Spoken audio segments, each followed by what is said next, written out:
Alice gave food to a homeless man who came into her workplace, a restaurant. But later, she was surprised when she found out who he truly was. One afternoon, Alice returned from college feeling very hungry. She went to the restaurant where she worked part-time, hoping to have a meal with the little money she had. After sitting down, she politely asked her colleague, Jason, to bring her the menu.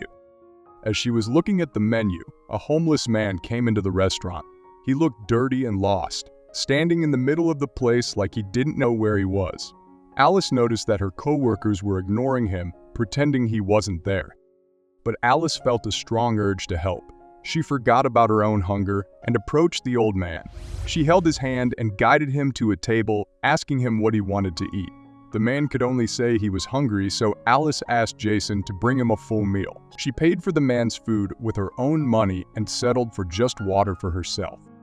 While the old man ate, Alice tried to talk to him, but he seemed confused and didn't respond much. Alice was born into a very poor family. They lived in a small, old cabin-like house on the outskirts of the city. Then when Alice was just 6, her father, Stephen, abandoned her mother, Hannah, with 4 children and eloped with his younger lover. With Stephen gone, Hannah found it very hard to care for her 4 kids alone. She worked very hard, doing any odd job she could lay her hands on, just to provide for her family. Alice had always dreamt of going to college, but Hannah made it very clear to Alice that she just couldn't afford to see her through college. But Alice wasn't deterred, and she studied really hard in high school. Alice was the textbook example of a child who burned a midnight candle. Luck smiled at Alice as she won a partial scholarship to study in a prestigious college of her choice. Alice chose to study medicine, but due to the fact that the scholarship was only partial, Alice still had to somehow find enough money for her rent, food, and other basic necessities. So she worked part-time as a cleaner in a highbrow school. Then, just 2 years later, Hannah was diagnosed with clinical heart failure and needed to undergo a very expensive surgery to correct the condition. The open heart surgery was estimated to cost up to $18,000. Since Hannah just couldn't manage to come up with such a whopping amount of money, she had no choice but to continue managing her condition. Her sickness forced her to stop working, so Hannah had to shoulder the responsibilities of taking care of not just herself, but her sick mom and 3 younger siblings.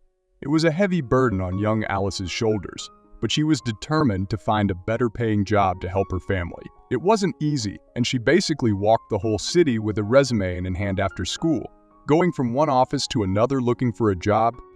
Alice found a better-paying job as a waitress in a fancy restaurant. Although the pay wasn't very high, it was enough to cover her basic needs and help her family. Her main goal, however, was to save money for her mom's heart surgery, even though it would take a while to reach that amount. While Alice was still eating a light meal and the homeless man was enjoying his food, Jason, a co-worker, approached her and teased her about spending her money on a stranger. Many other co-workers had gathered around to see what was happening and joined Jason in making fun of it. Upset by their behavior, Alice stood up and asked Jason if there was anything wrong with helping someone in need, even if it meant sacrificing one meal. Despite her defense, her colleagues continued to laugh at her.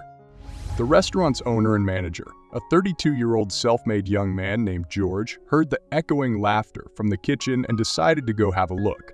He quietly walked to where his workers were crowded together and still laughing. Then he asked in a quiet but firm tone, "What's going on here?" On sighting their boss, all the workers' laughter immediately died down.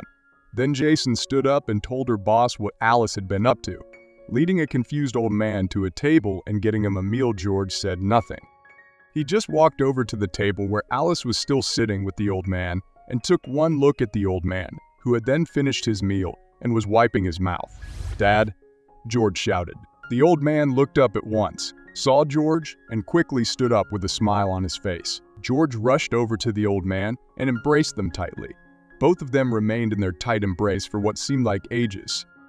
It so happened that the old man, named Brandon, who was indeed George's father, had been suffering from severe Alzheimer's for a long time. One day, Brandon had just walked away from George's home and gotten lost in the maze of the city, wandering from place to place, sleeping rough on the streets, and begging for food. And that was how he had wandered into the restaurant after almost a month of being missing. After a long embrace, George ordered all his other workers, who were all watching the unfolding drama dumbfounded, to return to their posts at once. They all dispersed immediately. Then George took his dad by the hand and warmly told Alice to follow him to his office. When they got to his office, George told Alice about his dad and praised her for the rare act of kindness. Then he asked her to tell him about herself. Alice told George everything, from her bitter childhood experiences to her mother's sickness and expensive surgery. George really admired Alice after hearing her emotional story. Then he gave her $1,000 in cash and told her to come back to his office the next morning. Alice warmly thanked George and happily left his office. The very next morning, Alice was back at George's office. Without much ado, George offered Alice the position of caregiver for Brandon. The job would come with a nice salary, double what she was making at the restaurant, and she would only have to visit and care for Brandon during the hours she had been working at the restaurant after classes. Alice was overwhelmed with joy. She thanked George profusely. But George was not done yet. He told Alice that since she had helped his father with the only money she had, he was willing to help her mother with his money. George immediately brought out a check for $20,000 and told Alice to use it for her mom's surgery. Alice couldn't believe it. She almost fainted with shock. She collected the check from George with shaking hands. Then she knelt down and thanked George, even calling him a God-sent Messiah. Alice returned home as quickly as possible, holding George's check in her hand. She took Hannah to the hospital for her open-heart surgery. Over time, Hannah recovered completely and returned to her usual hardworking self. Alice went back to the city, where she continued her studies and worked as Brandon's caregiver. George was delighted to see the remarkable improvement in Brandon's condition under Alice's care. She was always gentle and kind to the old man, who had grown fond of her. As time passed, George fell deeply in love with the 22-year-old Alice. Her kindness, intelligence, and beauty had won his heart. Alice, too, was gradually falling for the kind, handsome, and smart George. Their love blossomed rapidly, and a year later, the two lovebirds got married. After their marriage, George gradually improved the living conditions of Alice's entire family. He rented a better apartment for Hannah and Alice's siblings in the city. With his connections, he helped Hannah secure a high-paying job, and Alice's siblings had the opportunity to attend the best schools. It was a true rags-to-riches story for Alice and her family, all thanks to Alice's kindness and George's gratitude and generosity. If you were in Alice's shoes, would you have assisted the homeless man in the same manner she did? Let us know in the comments section. Thank you.